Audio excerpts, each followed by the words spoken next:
कोई पूछ रहा है मुझसे कोई पूछ रहा है मुझसे मेरी ज़िंदगी की कीमत। मुझे याद आ रहा है तेरा हल्का सा मुस्कुराना। दोस्तों, यह खूबसूरत शब्द हमारे गुलजार साहब का है और ये पूरा वाक्य हमारे हृदय सम्राट रतन टाटा जी पर खूब जमता है। दोस्तों, मैं आपका ध्यान आकर्षण करना चाहूँगा। आज की यह प्रेरणा से भरी अल्फाज आपको सुननी चाहिए। और प्रारंभ करने से पहले चंद पंक्तियाँ जो इस पूरी कहानी की निचोड़ है, आप जरा ध्यान फरमाएंगे। वो ऐसा है, मैं आपका चेहरा याद रखना चाहता हूँ। जी हाँ, मैं आपका चेहरा याद रखना चाहता हूँ ताकि जब मैं आपसे स्वर्ग में मिलूं तो मैं आपको पहचान सकूं और एक बार फिर से आपका धन्यवाद कर सकूं। दोस्तों, इस पंक्तियों में कितना बड़ा कृतज्ञता छुपी हुई है, आप समझ सकते हैं। चलिए कहानी प्रारंभ करते हैं। जो हमारे बिजनेस टाइकून, हमारे देश के एक बड़े उद्योगपति माननीय रतन टाटा जी के और एक रेडियो जॉकी के बीच के टेलीफोनिक कन्वर्सेशंस के तहत है। प्रारंभ करते हैं। जब रेडियो जॉकी ने रतन टाटा जी से प्रश्न पूछा कि सर, आपको क्या याद है कि आपको जीवन में सबसे अधिक खुशी कब मिली?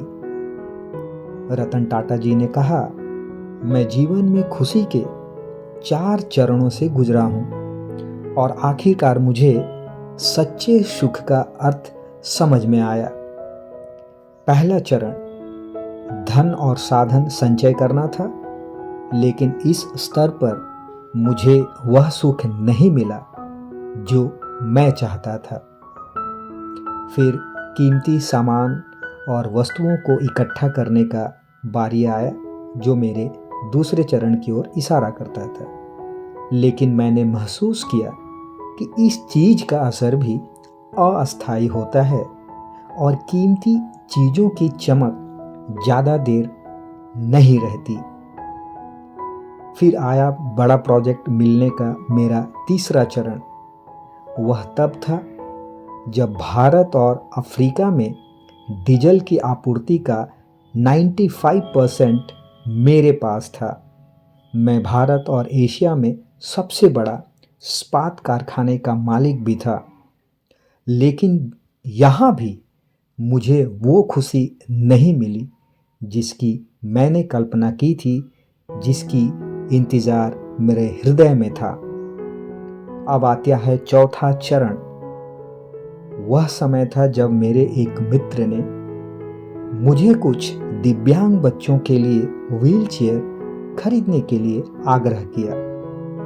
बच्चे लगभग 200 थे। मेरे दोस्त के कहने पर मैंने तुरंत व्हीलचेयर खरीद ली, लेकिन दोस्त ने जिद करी कि मैं उसके साथ जाऊं और बच्चों को व्हीलचेयर अपने हाथों से सौंप दूं। मैं फौरन तैयार होकर उसके साथ चल दिया।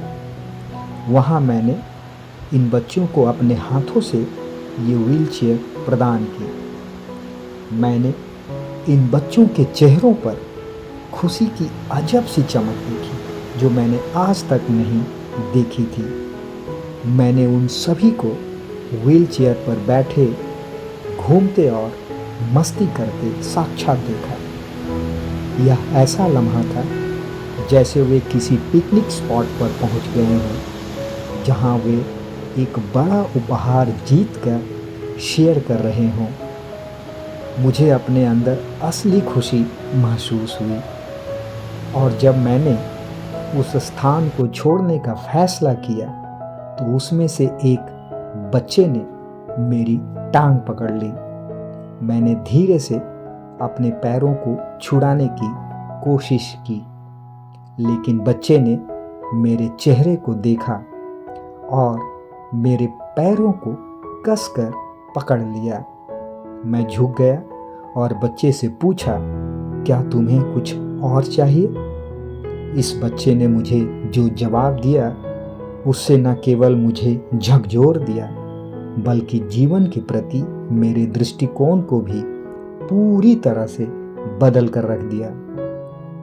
उस बच्चे ने कहा, मैं आपका चेहरा याद रखना चाहता हूँ ताकि जब मैं आपसे स्वर्ग लोक में मिलूं तो मैं आपको पहचान सकूं और एक बार फिर से आपका पूर्ण हृदय से धन्यवाद कर सकूं। दोस्तों, उपरोक्त शानदार कहानी का मर्म यह है कि हम सभी को अपने अंतर मन में झांकने की आवश्यकता है और यह मनन चिंतन अवश्य करनी चाहिए कि हमारे इस जीवन में जहाँ सांसारिक और पारिवारिक गतिविधियाँ होती रहती है और जब हम संसार और सारी सांसारिक गतिविधियों को छोड़ने के बाद आपको किस लिए याद किया जाएगा, इसे एक बार अवश्य सोचने की आवश्यकता है। क्या कोई आपका चेहरा फिर से देखना चाहेगा जहां यह सब मायने रखता है? दोस्तों, मैं इसी अल्फाज के साथ आपको चिंतन मनन करने के लिए यहीं छोड़ रहा हूं और आपसे आग्रह करूंगा, अगर आप इसमें कोई टीका टिप्पणी करना चाहें तो आपका पूर्ण हृदय से स्वागत है। दोस्तों, आज के लिए इतना ही। अगले पड़ाव के लिए आप तैयार रहिए और अपना विशेष ध्यान रखिए।